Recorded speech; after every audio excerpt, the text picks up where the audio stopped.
jadi ini hanya satu-satunya jalan. Itu hampir sama kondisinya dengan kebun kopi yang di Palu. Ya.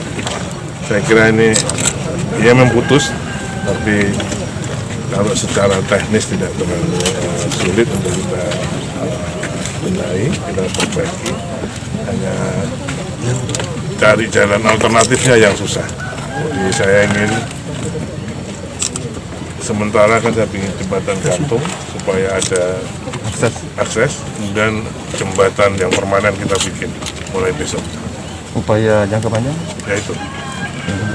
Karena kalau cari alignment yang baru kan tidak mungkin. Jadi kondisinya kayak penggunaan jalur pakai jembatan. Kita atasi dengan jembatan supaya bidang longsoran kita bisa mohon maaf kita tangkangi gitu ya. Supaya dengan jembatan yang permanen. Besok tim kami datang untuk penyelidikan tanahnya kira-kira 3 bulan itu. Tapi sementara itu akan kita bangun jembatan gantung untuk akses sepeda dan sepeda motor dan